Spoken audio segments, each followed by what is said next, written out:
So let's talk about you, Ryan. A 100-game milestone, does it mean a bit more than usual because of all the journey you've been through, whether it be injuries or changing clubs?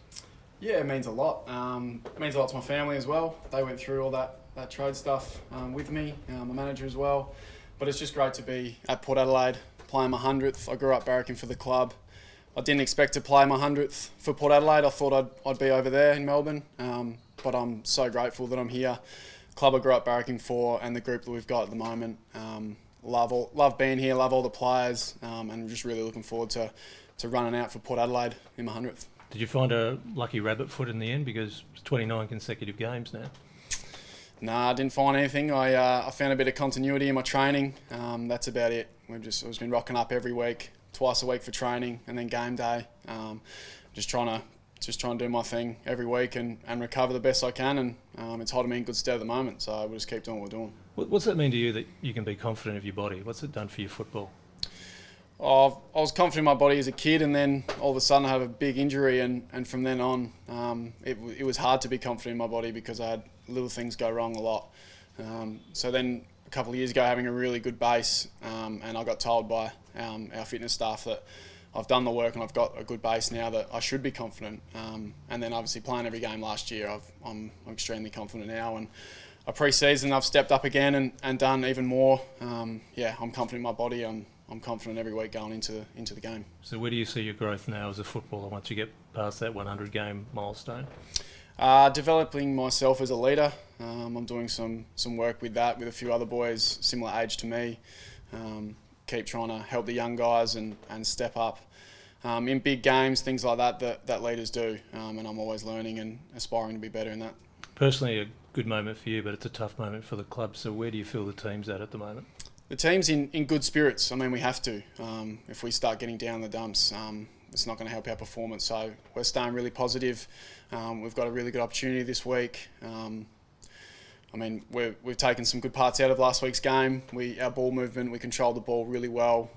We were right in the game up until a little 10-minute period that almost cost us. And then that last quarter was really promising as well. So we matched it for 85% of the game against the reigning premiers, and we're going to come out against Carlton this week and have a game plan, stick to it again, and give it a real good shake.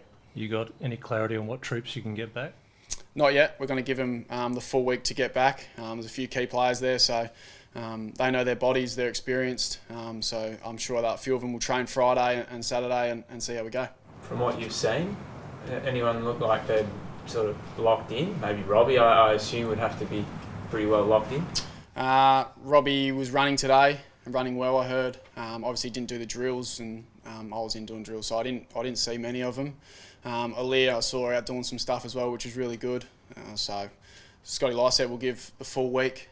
He's a key part of our team, so I'm sure we'll see a lot more Friday and Saturday. I don't know how much you know about Scotty's injury, but usually when we hear blokes have dislocated a shoulder, it can be anything from a stinger all the way up to shoulder reconstructions. The fact that he's even in the mix this week, is that a surprise?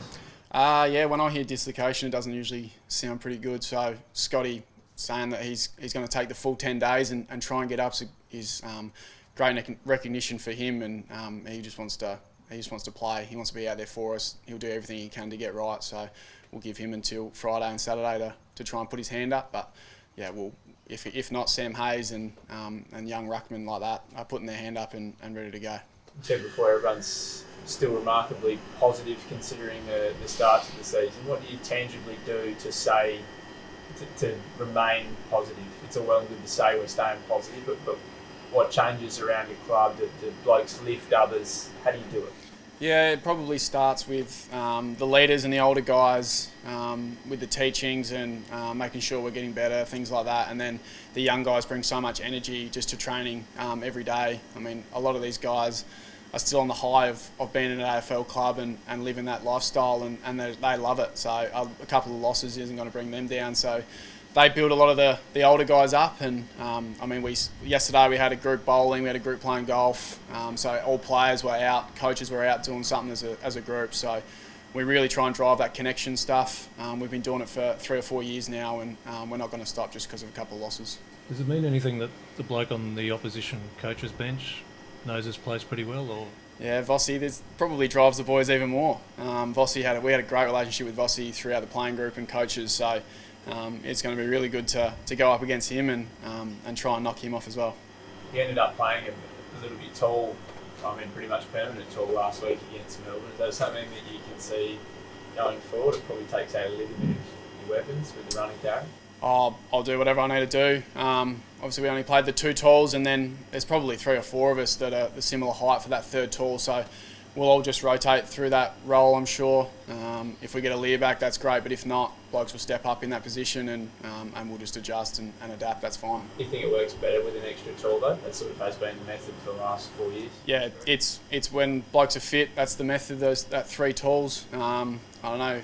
We've got a Lear who's an All-Australian on the sidelines, and Tom Cleary had arguably his best game for Port Adelaide on the weekend, and our skipper's another tall. So when you've got that sort of weaponry in the kit bag, you're going to use it. So we'll use us mediums, we'll call us, for the time being, and we'll just try and get the job done as best we can. You've been hit hard down the back, obviously, this season.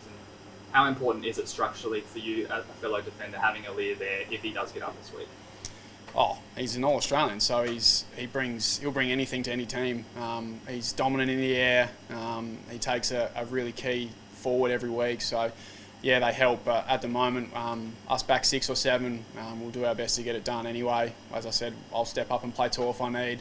Lockie Jones, Dan Houston, whoever needs to stand up and play tall, we'll give it the best crack. And with Scott Lycett on the fringe, maybe playing, a good opportunity for potentially a debut with Sam Hayes. Yeah, Sam Hayes has been dominant throughout the Maggies for a couple of years now, and if he gets his opportunity, we saw a bit in the Gold Coast pre-season game. He got his hand to a lot of balls, and he can be a serious player in the future. So if he gets his opportunity, I'm sure he's ready. I'll just ask one more on the 100. You spoke about all your injuries before in the early part of your career. Were there parts there where 100 games seemed a million miles away? No, always remained confident. I had the little clean out my first year, and since then I only missed probably 4 or 5 at a time with some soft tissue, and it did seem like a fair way away through those moments. But I guess 30 games ago, when I started this role of games in a row, I couldn't be more keen to get to that 100. And reflecting on it now, it's really good that I've got through a fair bit of adversity through my years, and now hopefully I can just keep looking forward and play some good footy. And a word on Carlton as an opposition, the flying start. What have you made of them? Yeah, Vossi's come in and obviously made a really good impact, and they're playing some outstanding footy. So we've come up against last year's best last week, so we know the level that we have to be at to try and compete. So Carlton are up there as well, and we're going to have to be at our best, and I'm sure we will.